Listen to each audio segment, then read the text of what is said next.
Saludamos a los hermanos y hermanas con un cordial feliz sábado. Feliz sábado, hermanos. Feliz sábado. Qué bueno que están ahí. Es muy importante sentirnos el calor humano en la casa de Dios. Estaba hablando con el anciano Jorge que no es más tan común que nuestras iglesias tengan su propio coro, que también los instrumentos, el órgano y el piano, son muy especiales en la adoración. Aprecié mucho oír el coro de la iglesia de Palermo, es muy, muy especial. Jorge me dice que hay ainda un otro coro que es de los jóvenes, que también cantan muy rico, qué bueno. Hermanos, tienen acá un templo muy lindo. Y a mí me gusta mucho ver lo cuidado y el cariño y el amor con que los hermanos tienen con su espacio de adoración. Así es, muy lindo, muy rico su templo. Espero que tengamos acá un momento muy especial de adoración a Dios. Y también espero que las personas que nos acompañan por la red de internet puedan también sentir las bendiciones, recibir las bendiciones que tenemos nosotros recibiendo acá en la iglesia. Hoy por la tarde usted tiene acá una programación, Pastor Fernando lo mencionó, estaremos en Caballito para hablar un poquito más sobre el ministerio y el don profético en su iglesia. A mí me gustó también que el estandarte de Argentina está acá. Eso nos remite a nuestra condición de ciudadanos de este mundo, aunque este no es nuestro mundo, mas acá estamos. Tenemos obligaciones como hijos de una patria, la obligación de orar por las autoridades, son constituidas por Dios, de sermos ciudadanos de bien, cumplidores de los deberes. Y es también una lembranza, un recuerdo de que acá no es nuestra patria final. Tenemos una patria en los cielos que lo almejamos, lo deseamos más que todo. Así que a mí me gustó encontrar este símbolo nacional acá en la iglesia también. Mi esposa, ya la llamé ayer por la noche para darle feliz sábado y charlar un poquito con la esposa y con la hija menor. Por fin dice: mi amor, no te olvides de orar por el sermón, por mí. Y así, sí, mi amor, yo voy a orar por los hermanos para que Dios tenga misericordia de ellos. Decía esto por causa de mi malo español. Así que yo espero que la misericordia de Dios se sienta completamente en esta mañana y que por la bendición de Dios puedan comprender la mensaje. A mí me extraña cuando se acho diferente, cuando las personas dicen: sí, ¿de dónde es? ¿Mas cómo de dónde es? Mi español es tan puro, tan castizo, ¿cómo de dónde es? Soy argentino de Brasil, mas soy argentino porque ser argentino es mucho más do que un pedazo de tierra, el espíritu. Y a mí me gusta el espíritu del pueblo argentino, es el espíritu intenso, un espíritu aguerrido. Y así yo tengo mucho de este espíritu, y por eso me siento muy bien aquí entre los hermanos. Me gusta mucho estar acá. En noviembre vamos a tener acá en Buenos Aires un foro sudamericano de libertad religiosa del 9 al 11 de noviembre. En esta oportunidad, si Dios así me conceder, yo voy a traer mi esposa para pasar los días acá con nosotros, y después vamos a tener en el viernes, el sábado y también domingo por la mañana un retiro de entrenamiento para directores de libertad religiosa de las iglesias de toda la Argentina. Será un encuentro muy, muy especial y yo quiero tener la alegría de traer mi esposa para estar acá con los queridos hermanos de Buenos Aires. Estoy acompañado del pastor Fernando Mamana, que es el líder de publicaciones y coordinador del Espíritu y Profecía para toda la Unión Argentina. Y tenemos en la UAP el Centro de Investigación White, que es lo primero centro de investigación White de toda nuestra división y por tanto es el centro de investigación oficial de la división. Y ya está pastor doctor Sergio Becerra, que es lo coordinador y cumple una tarea muy importante en los estudios, en la investigación de los temas de Ellen G. White. En esta mañana nos queremos hacer un estudio de la palabra de Dios, así quiero invitarles a buscar su Biblia y vamos a leer el libro del Apocalipsis, capítulo 12 y el verso 17. Este capítulo 12 es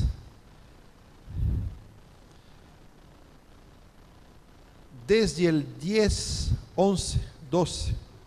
Son 3 capítulos muy importantes para la confirmación de la identidad adventista como la iglesia de Dios para los tiempos del fin.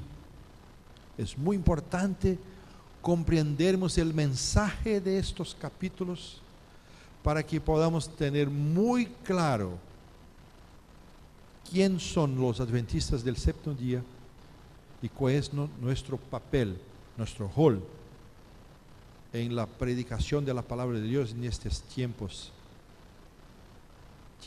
finales de la historia humana en la tierra. Así, vamos a leer capítulo 12, versos 17, y estoy aquí con la versión Reina Valera, 1960. Dice así: entonces el dragón se llenó de ira contra la mujer y se fue a hacer guerra contra el resto de la descendencia de ella, los que guardan los mandamientos de Dios y tienen el testimonio de Jesucristo.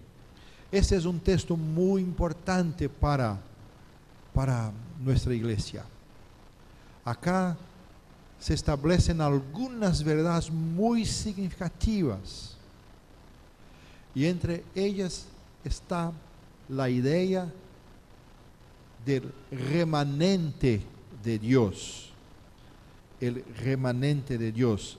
Acá en esta versión aparece como resto, mas su sentido es remanente. Y vamos a entender un poquito. En todas las escrituras el tema del remanente cubre del Génesis al Apocalipsis. La referencia más temprana que se encuentra en la Biblia acerca del remanente está en el libro de Génesis, en el relato del diluvio, cuando Noé y su familia fueron el remanente en la arca. Todo se perdió, mas Noé y su familia así estaban como remanentes de Génesis capítulo 7, verso 23. En el tiempo del rey Acab, Elías, el profeta, pensó que era lo único que había quedado fiel al Señor.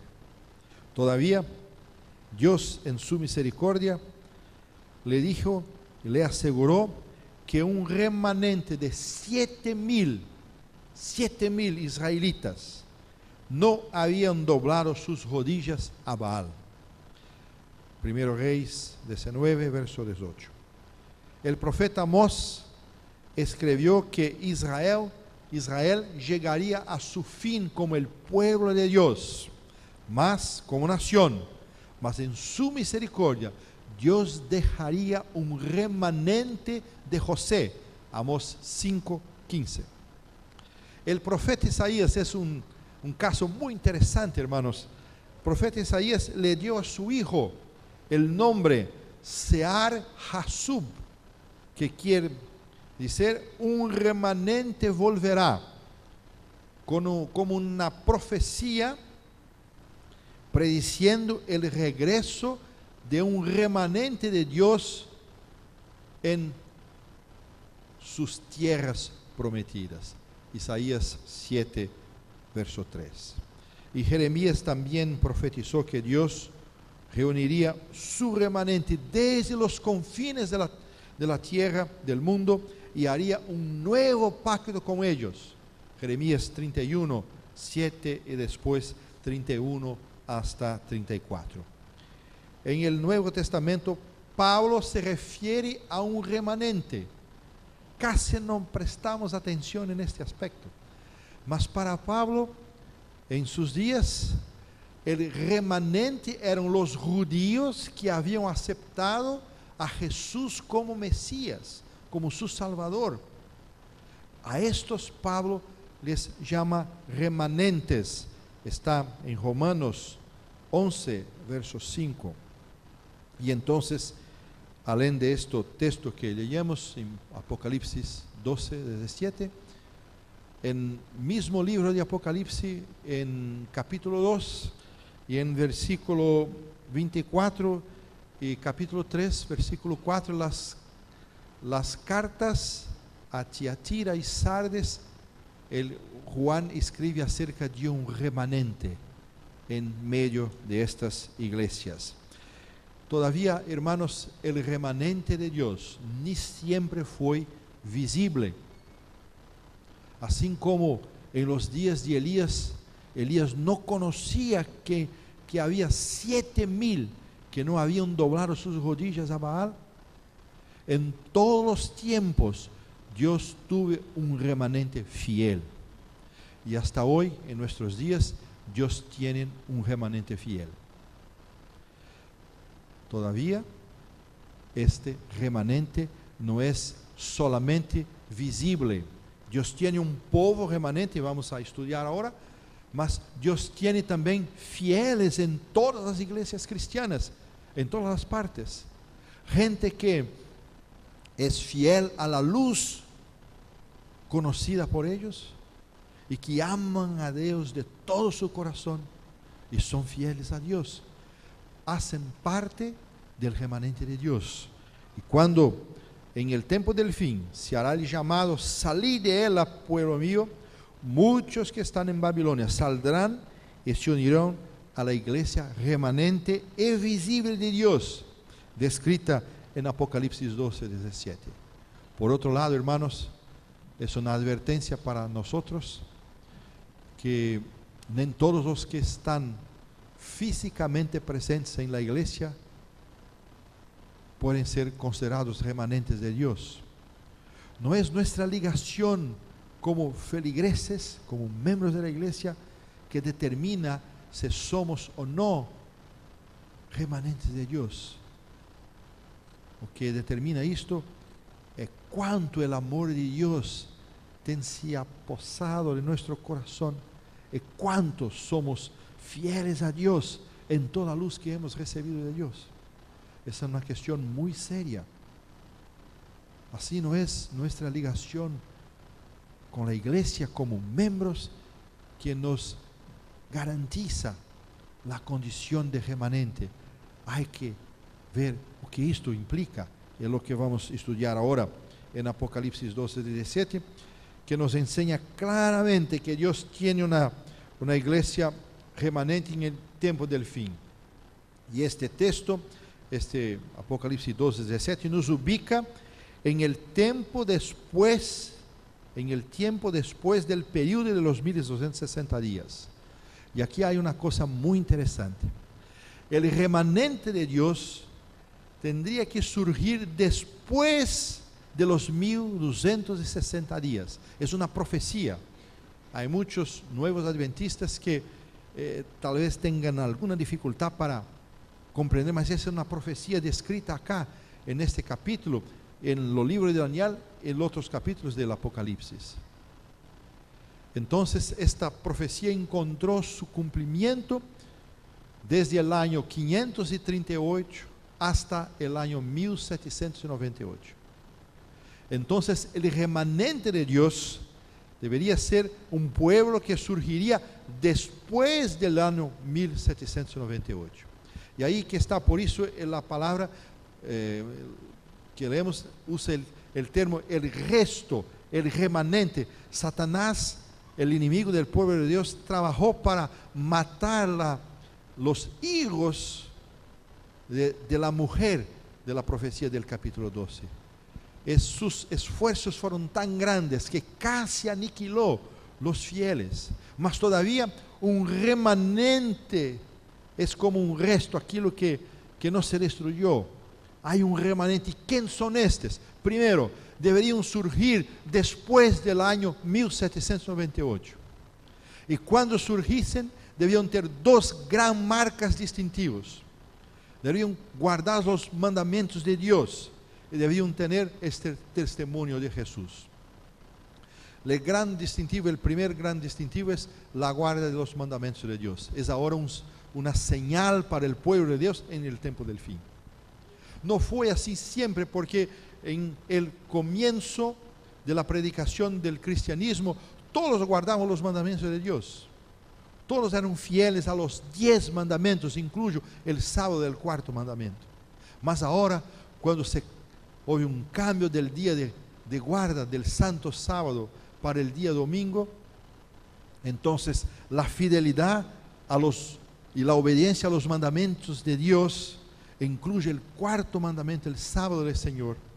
Es una señal distintiva de este remanente. Hermanos, tenemos que nos poner de pie y valorar,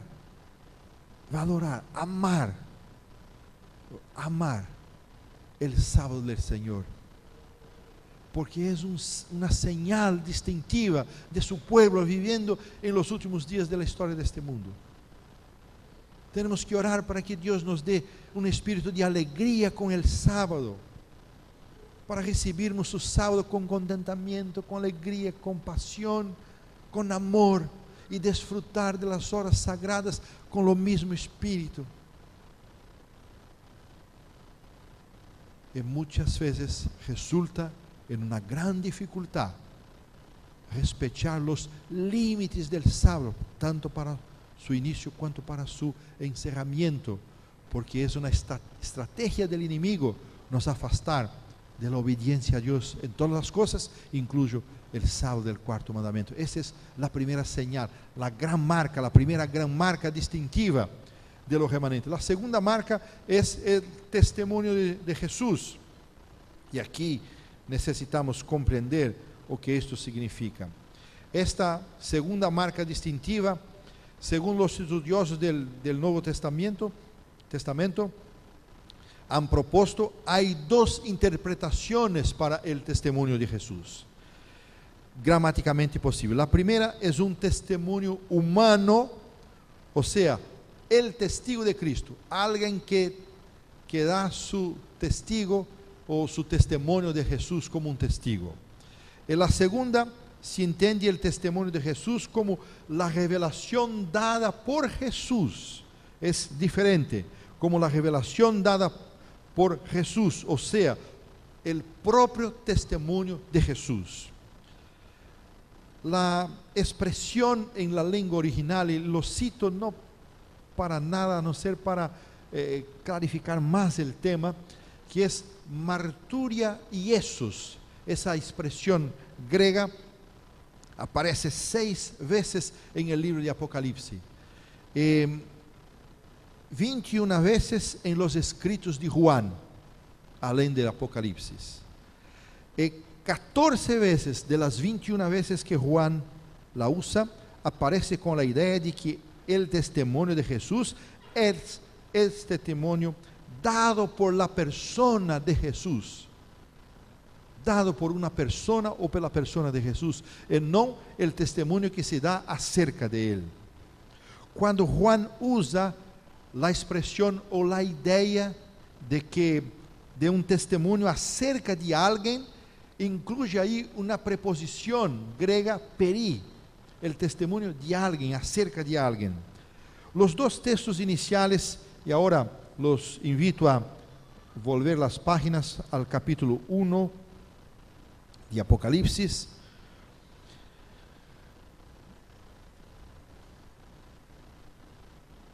Estos dos textos iniciales en el capítulo 1, versos 2 y 9, armonizan con la segunda interpretación. No es un testimonio que alguien da acerca de otra persona, mas sí el propio testimonio de Jesús. Estos textos iniciales, eles establecen el modelo para lo uso posterior en el propio libro de Apocalipsis. Vamos a leer el verso 1 y 2 también. Vamos a leer 1 también.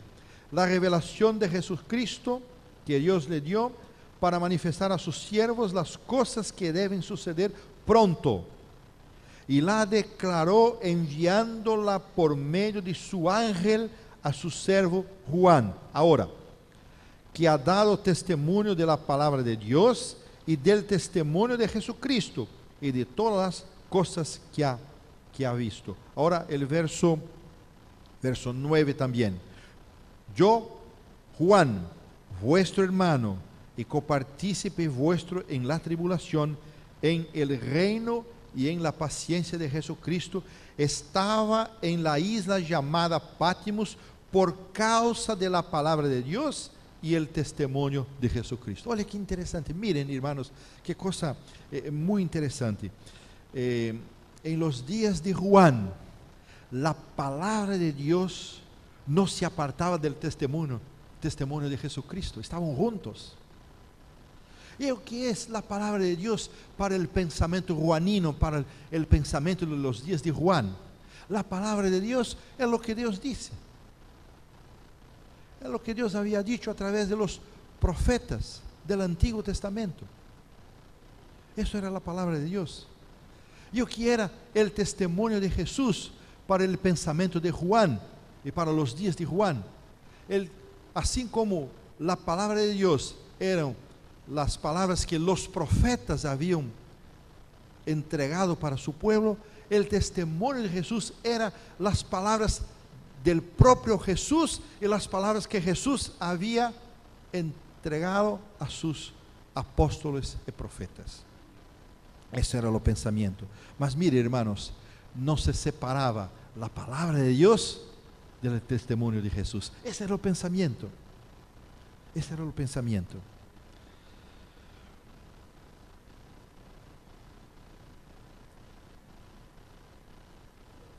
Viene así una cosa más. La palabra de Dios y el testimonio de Jesús describen el contenido de la predicación de Juan. Juan no podía predicar otra cosa que no fuera la palabra de Dios y el testimonio de Jesús. Y el propio Juan ahora caminemos un poquito más para el capítulo 19 y el verso 10. El propio Juan nos informa una cosa más acerca del testimonio de Jesús. Y la situación es la siguiente. Juan se quedó tan encantado con las revelaciones que se puso de rodillas para adorar el ángel mensajero. Y él dice, no hagas. Yo me prostré, dice el verso 10, a sus pies para adorarle. Y él me dice, mira, no lo hagas. Yo soy conservo tuyo y de tus hermanos. ¿Quién eran los hermanos? Eran los que retienen el testimonio de Jesús. Y el ángel le dijo, adora a Dios, porque el testimonio de Jesús, Él es espíritu de profecía. Ahora miren qué cosa interesante. Pasen ahí 1 o 2 páginas más. Y vamos al 22, una situación muy parecida. E todo esto para que comprendamos el significado del testimonio de Jesús. El 22, vamos a encontrar aquí, es versos 8 y 9.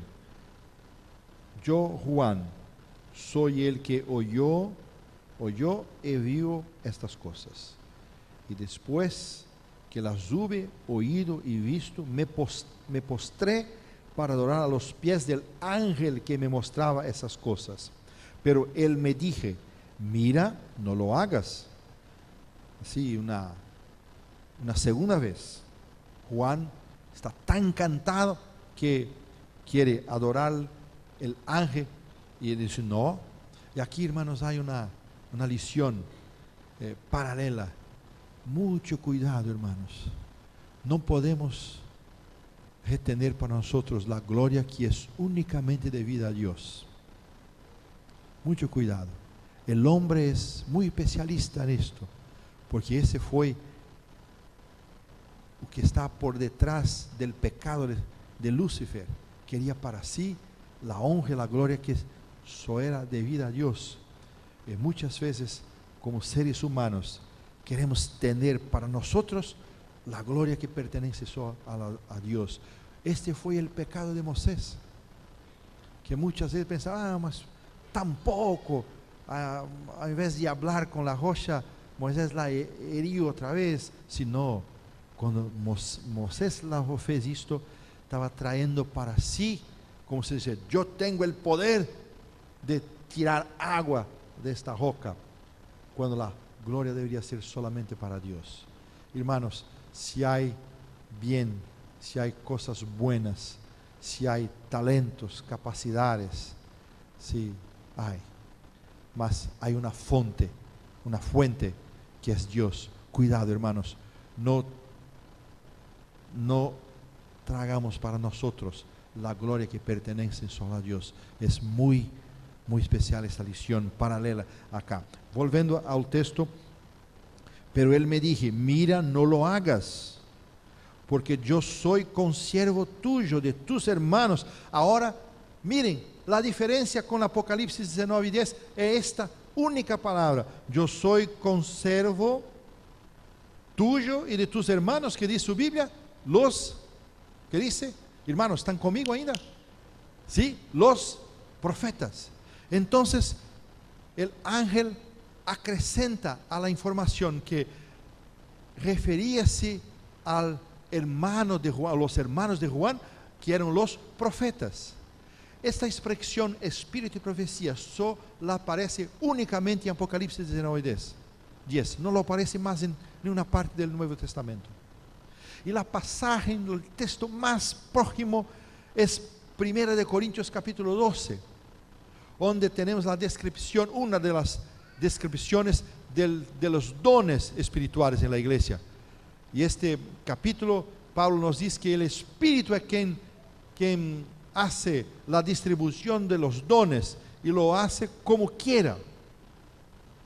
Y entre estos dones está el don de profecía. Así que el don de profecía no es, hermano, un don general de la iglesia para todos.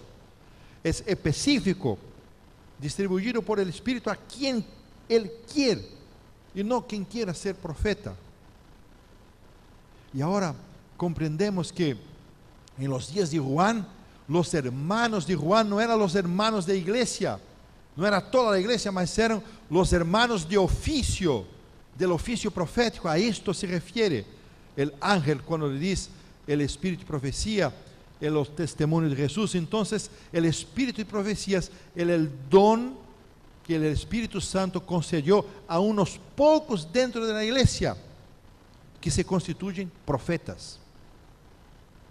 Así, esta es la comprensión de esta frase, de esta palabra.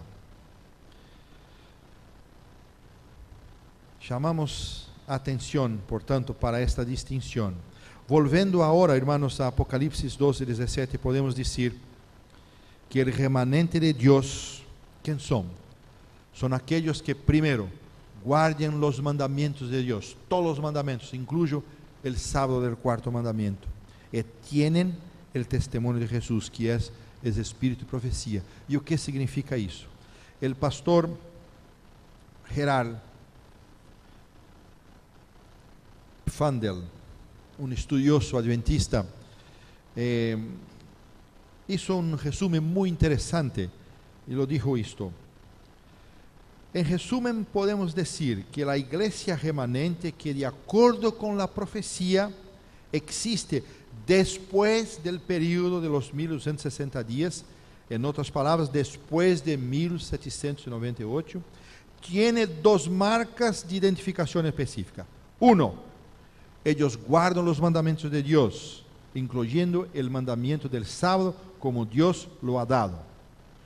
Dos, tienen el testimonio de Jesús, que es el espíritu de profecía o el don profético en medio de ellos. Y como vimos, hermanos, el espíritu de profecía, que es el don profético en nuestro medio, no es un don general de la iglesia, es específico, distribuido pelo espíritu a quien quiere. Queridos, mucho tienes tomado tiempo para discutir la cuestión de Elena de White, sus escritos, su posición. Las cosas son mucho más anchas, amplias. No se está aquí discutiendo cosas menores. Y ni nuestro interés, mi interés ahora, entrar en la discusión técnica del don de profecía en Elena White. Podemos gastar horas y horas charlando acerca de esto, mas no es la cuestión. La cuestión es que Dios tiene establecido un pueblo, una iglesia, que debía surgir después del año 1798. Y ahí está la iglesia adventista iniciando sus actividades en 1844. Y esta gente este pueblo debería tener dos marcas distintivas. La primera, la guarda de los mandamientos de Dios, todos, incluso el sábado del cuarto mandamiento. Y en su medio Dios suscitaría un profeta, el espíritu de profecía, para guiar este pueblo, para llamarles su atención para la palabra de Dios y para prepararles para enfrentar las dificultades de los últimos días sobre la tierra. Ahora, hermanos, como iglesia, me acerco más de ustedes. Como iglesia, desde nuestra fundación, nuestros pioneros, nuestros padres, tienen reconocido que la iglesia adventista del séptimo día es este pueblo. Es el pueblo remanente de Dios para este tiempo, para esta hora. Y llaman nuestra atención para que volvamos a estas dos cosas, a la palabra de Dios y al testimonio de Jesús. La palabra de Dios y al testimonio de Jesús. Y ahora, queridos, yo quiero, en cierre del sermón de esta mañana, llamar nuestra atención, comenzando por mí mismo. ¿Cuánto tiempo nosotros hemos dedicado para prestar atención a la palabra de Dios y al testimonio de Jesús? Miren, hermanos, que en la iglesia de Dios no se escucha hablar de pecados horribles que se cometen, porque tal cosa acá, tal cosa, no se escucha esto. Cuando se escucha algo, es algo que ya lo sabemos, tiene a ver con el séptimo mandamiento, alguien aquí, una cosita así, allá, y no hay escándalos en nuestra iglesia. Miren esto, no hay escándalos. ¿Sí se dice escándalos? ¿Sí? No hay esto en nuestra iglesia. A muchos años, hermanos, el enemigo del pueblo de Dios cambió su estrategia. Y nosotros no estamos nos dando cuenta de que el enemigo ha hecho un cambio en su estrategia. ¿Y cuál es este cambio de estrategia? El enemigo del pueblo de Dios, el enemigo de nuestra vida espiritual, tiene hecho con que no tengamos tiempo para nada. No tengamos tiempo para la familia, no tengamos tiempo para las cosas espirituales, no tengamos tiempo para la palabra de Dios y no tengamos tiempo para el testimonio de Jesús. Estamos todos tan atareados, tan llenos de cosas, desde el domingo hasta viernes, incluso el sábado. No tenemos tiempo. Hermanos, tiren el tiempo que nos quedamos acá en la iglesia. 1 hora para el sermón, 1 hora para la escuela sabática. Si fuera a preguntar a ustedes, y yo no voy a hacerlo para que no produzca constrangimiento, mas si lo preguntara y respondieran con el levantar de su mano, ¿cuántos de nosotros, incluso los 2 pastores que estamos acá, gastamos por lo menos 1 hora, no por día, hermanos, debería ser, mas la pregunta sería, ¿cuántos de nosotros gastamos 1 hora por semana estudiando la palabra de Dios y el testimonio? Hermanos, yo no soy profeta, ni hijo de profeta, mas le digo algo, con tristeza en mi corazón, no habrían 10 manos que se levantarían, cuando no mucho. No levanta las manos quien lo hace, mas no pasarían de 10 personas, cuanto más 20, no más que esto. Es la realidad. Entonces, queridos, mucho más lo que nos prender a discusiones a respecto de la persona de Elena de White, que fue una mujer maravillosa, equilibrada, dulce, amable, 70 años de un ministerio muy hermoso, mucho más do que esto. En esta mañana, queridos, yo quiero llamar su atención para que todos como iglesia podamos volver a la palabra de Dios, podamos renovar el propósito de tomar tiempo de nuestra vida cada día para oírmos la voz de Dios, para oírmos su palabra. Y como lo vimos, el testimonio de Jesús no se saca de la palabra de Dios, están juntos. Es su papel, el papel del testimonio de Jesús, es llamar nuestra atención para la palabra de Dios. A tal punto que Elena White lo dice que el testimonio es la luz menor, no menos importante, no jerárquicamente diferente, mas es la palabra de Dios, es la luz mayor. Es su papel, su rol es llamar nuestra atención para la palabra de Dios, para ayudarnos en estos días tan difíciles.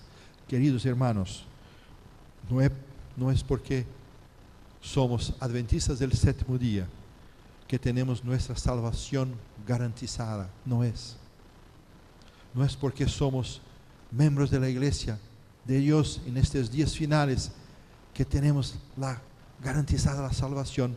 La salvación solo es garantizada por la sangre de Jesucristo, derramada en la cruz del Calvario, absorbido en la vida a través de su gracia, cuando su amor nos alcanza y nos hace separar un tiempo de comunión cada día. Y entonces la celebración, lo que hace el sábado, no es nada más do que un antegozo, lo que Dios quiere hacer con nosotros en la eternidad, estar todo el tiempo con nosotros. El sábado esto es una demostración de amor de Dios para decir: es así que quiero estar juntos, muy cerca, todo el tiempo. Entonces, como no podemos hacer eso todos los días, entonces separamos un pedazo, una parte de nuestro tiempo cada día, y entonces el sábado lo celebramos. Queridos, mucho más do que cualquier otra cosa, en esta mañana, con amor, mi papel, mi obligación, mi responsabilidad es llamar su atención para que como iglesia volvamos a la palabra de Dios, volvamos a lo testimonio de Jesús y tomemos tiempo para esto. Porque, hermanos, cuando las pruebas llegaren, lo que nos va a sustentar lo que nos va a dar seguridad. No es nuestro nombre, nuestro apellido, nuestra función, mas es la obra de la gracia de Jesús hecha en nuestro corazón. Que Dios nos abençoe para eso, hermanos. Que Dios nos bendiga a todos, y que por su gracia possamos despertar del sueño tan pesado que estamos viviendo y nos pongamos de pie para cumplir el propósito de Dios para este pueblo, que es oír su palabra, oír sus testimonios y predicar como agentes especiales de Dios. Que Dios nos bendiga. Es mi oración, es mi deseo, y espero que por la gracia de Dios las oraciones de mi esposa tengan sido oídas y que por misericordia ustedes tengan podido entender el mensaje. Ese es mi deseo y mi oración. Amén.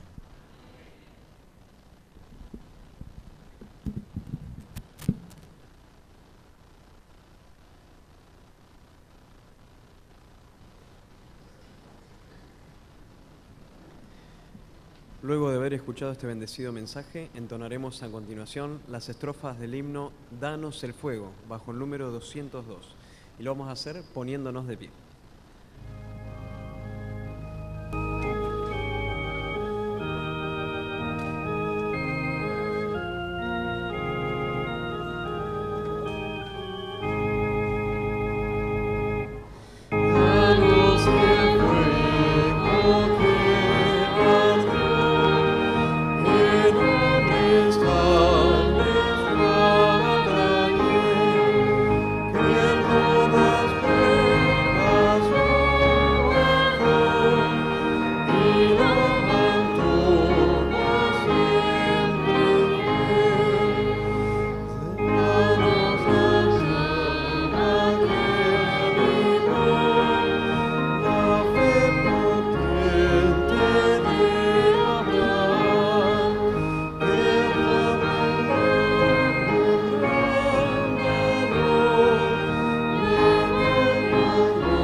Los invito a que inclinemos el rostro para orar. Amante Padre, en este momento, antes de despedirnos, queremos agradecerte por habernos permitido estar en tu casa de oración y por habernos dado el mensaje a través de tu siervo. Te rogamos, Padre, que la obra que el Espíritu Santo comenzó en cada uno de nosotros sea llevada adelante a través de tu poder, que seamos transformados y que podamos ser testigos vivos y poderosos acerca de tu mensaje, acerca de tu pronta venida y acerca de lo que cada ser humano debe hacer para poder estar en tu reino. Te rogamos, Padre, que perdones nuestras faltas y que nos prepares para esta tarea y sobre todo, Señor, que nos prepares para poder estar un día en la patria celestial. Acompáñanos a nuestros hogares y te rogamos también, Señor, que nos des un sábado bendecido. Encomendamos nuestra vida en tus manos, Señor, y lo pedimos y agradecemos todo en el nombre de Jesús. Amén.